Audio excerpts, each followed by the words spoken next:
Hello and welcome to the second part of our lecture. On the first part we discussed the rate of stimulated emission, stimulated absorption and spontaneous emissions, which were defined as the number of photons emitted or absorbed per unit time, per unit volume of the semiconductor. But we derived these expressions in which we have on the right hand side the differential frequency term df, and it would be more convenient to have expressions which did not have this term, of course, so df which were not a function of df, right? So that's what we'll do right now. So for each of these rates, for example for the rate of stimulated emission, we'll get rid of this df term. And the same thing for the rate of absorption down here, as well as for the rate of spontaneous emission, where you see df right here. So we can define rates which are the number of photons emitted or absorbed per unit frequency, okay? So the final unit of these rates will be number of photons either emitted or absorbed per unit frequency, per unit time, per unit volume. And the way we do this is by just considering everything except the df term. So for example, in the case of the rate of spontaneous emission, if we get rid of this df, so we remain with 1 over tau r times rho of f times fe of f, right? Then we derive the rate of spontaneous emission per unit frequency, which is this guy right here. So 1 over tau r times rho times fe. And the same thing goes for the rate of stimulated emission. So if we get rid of the differential frequency term right here, right, we end up with this. So phi f times lambda squared divided by 8 pi times tau r times rho times fe. And finally, the rate of stimulated absorption per unit frequency, and note the lowercase r which is being used here. So RA, RST and RSP are distinguished from the, let's say, the rates which are not rates per unit frequency, right, which we've derived before. RA, RST and RSP, which were uppercase. Now these ones are lowercase rates, okay, just to distinguish them.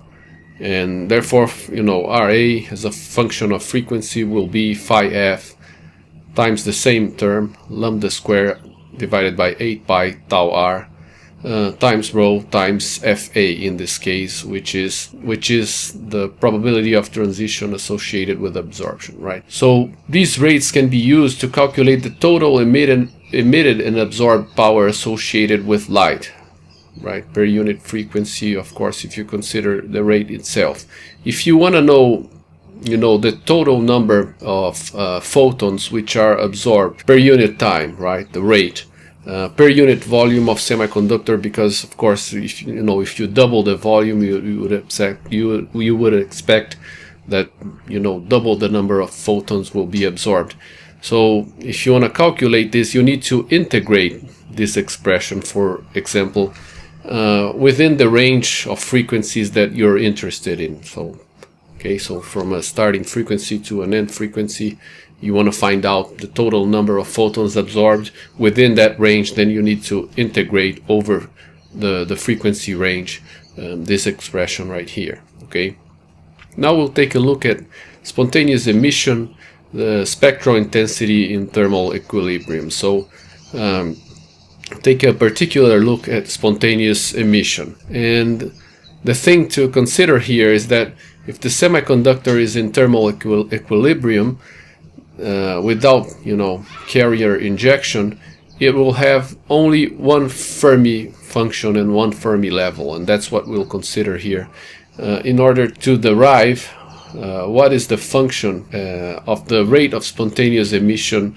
as a function of frequency. We need to calculate the probability of transitions that lead to emission, which will go in this expression here, which is what we want to find, the rate of spontaneous emission, right?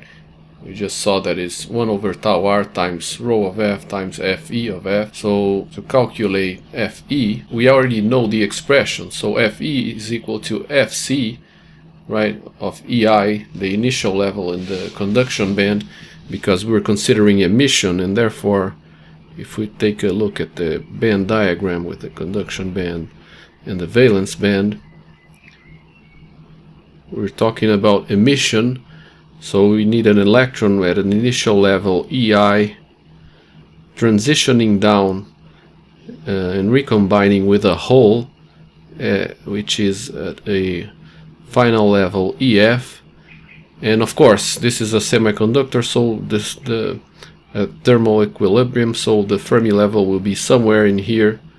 So E capital F is here, this is Ei, and this is EF. And we already have the expression used to calculate the probability of transitions that lead to emission, okay, right? It was the product of the probability that there was an electron at level Ei in the conduction band times the probability that there is a hole at the final level EF, which is 1 minus Fv.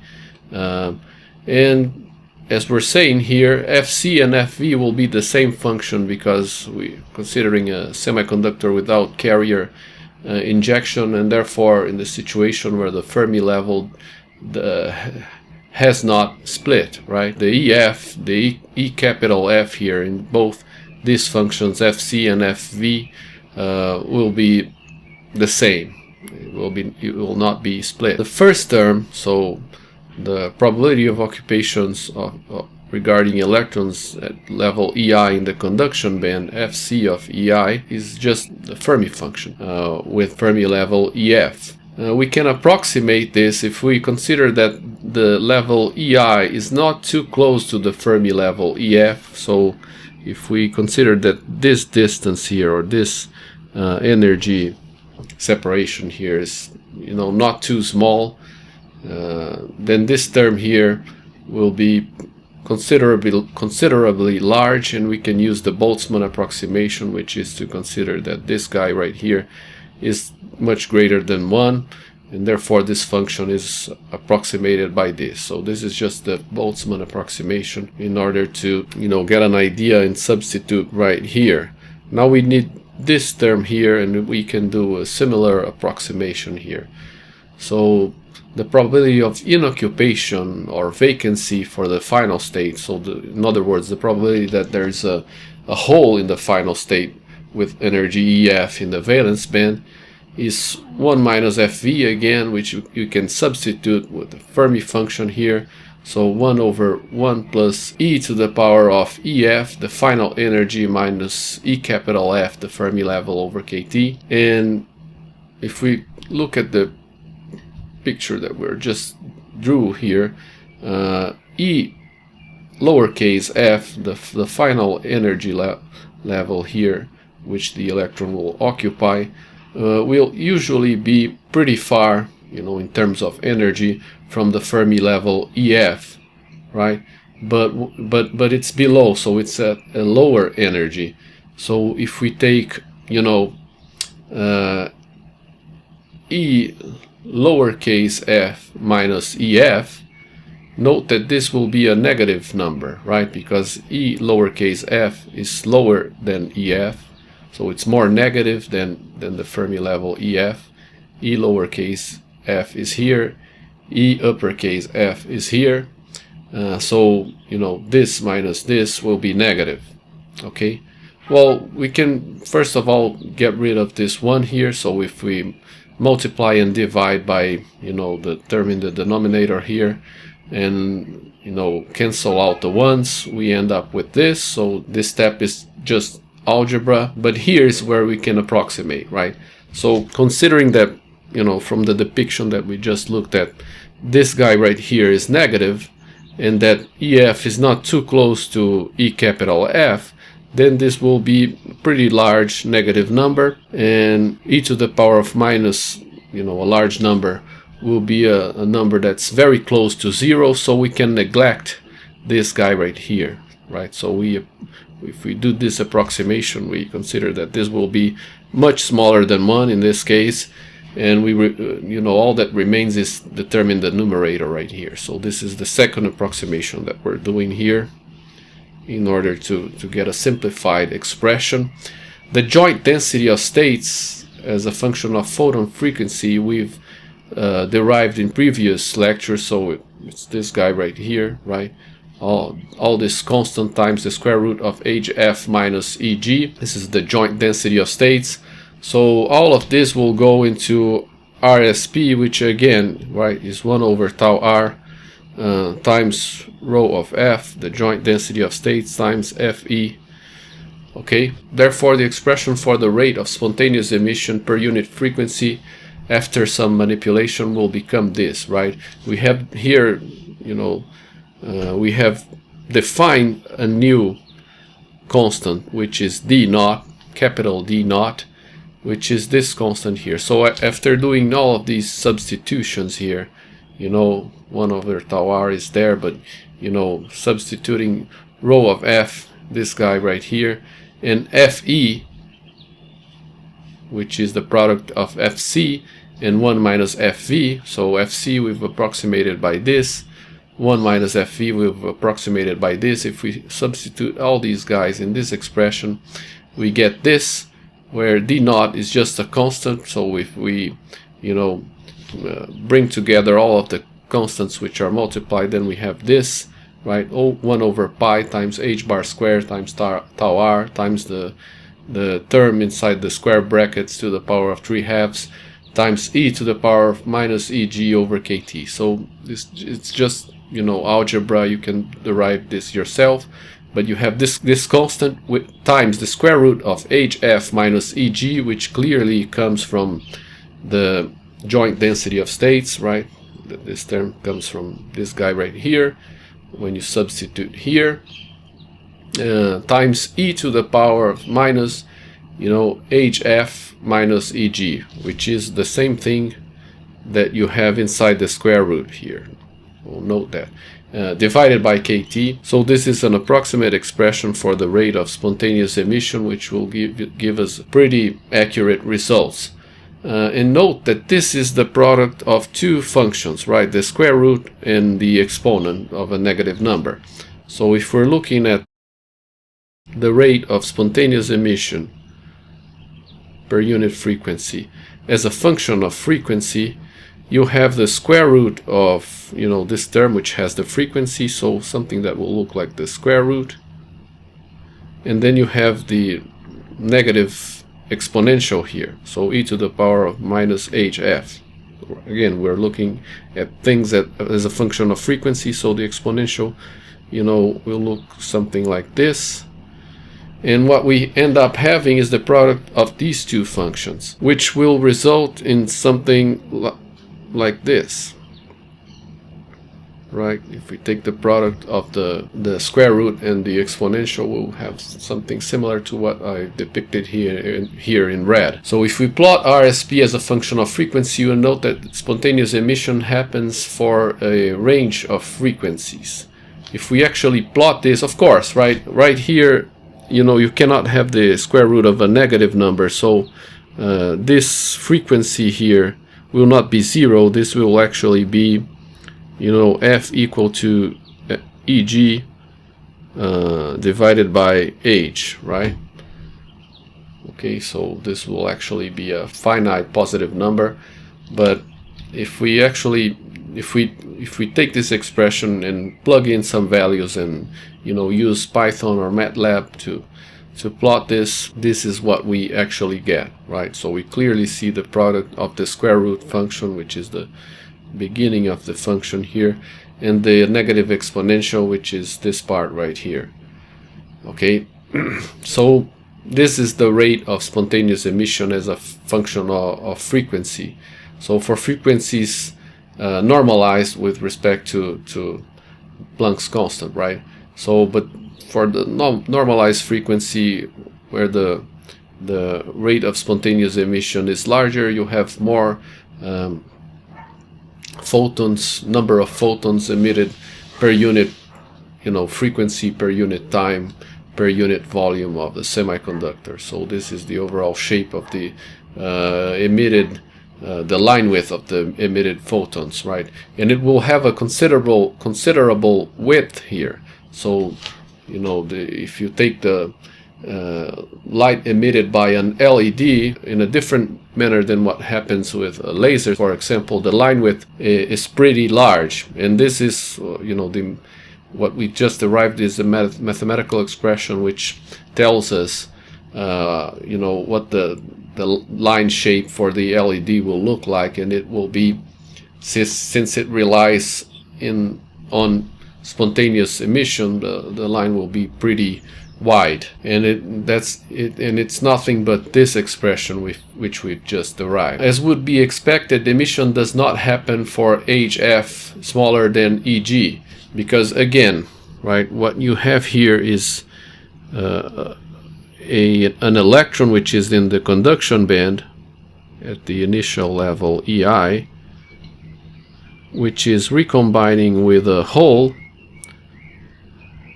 at a final energy level E lowercase f.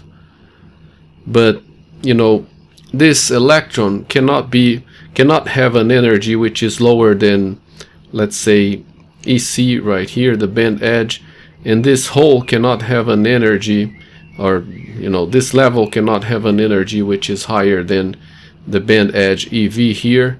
So if the energy of the emitted photon is h times f, which is this energy minus this energy by conservation of energy, since this level cannot be lower than EC and this level cannot be higher than EV, therefore HF will not happen for HF smaller than EG. So you only have photons emitted for HF with frequency such that HF is greater or equal to EG.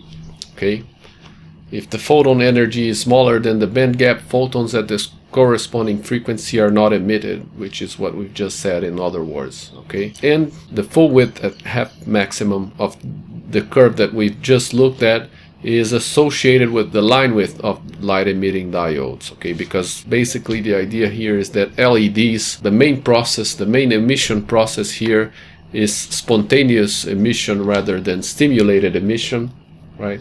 So you have mostly spontaneous emission, therefore the line width of an LED will look something like this. And just to give us some values, this line width is typically of the order of 20 nanometers in wavelength, right? Of course, we're plotting here in terms of frequency, but you can convert this to wavelength, and look at this curve as a function of wavelength, and you get something similar.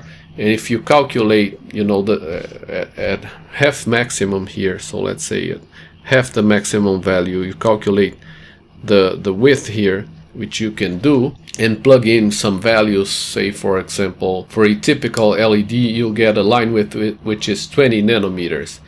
Now, if you consider, wavelength of, let's say, 1550 nanometers, or even in the visible, you see that this is a pretty large line width.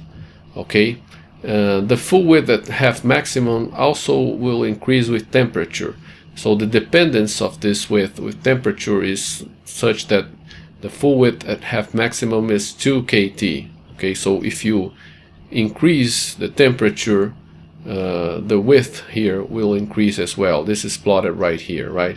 So the same curve at temperatures T equals to 300 K, the blue one, T equals to 303 K, and T equals to 306 K are seen right here. And you see that as you raise the temperature, as you go this way, the width of the curves get larger, and also the maximum value of the rates of spontaneous emission gets larger. So you have more photons emitted, but the width of the line gets larger as well. So the amplitude of RSP increases very rapidly with temperature. So let's, we've derived the expression and looked at the curves.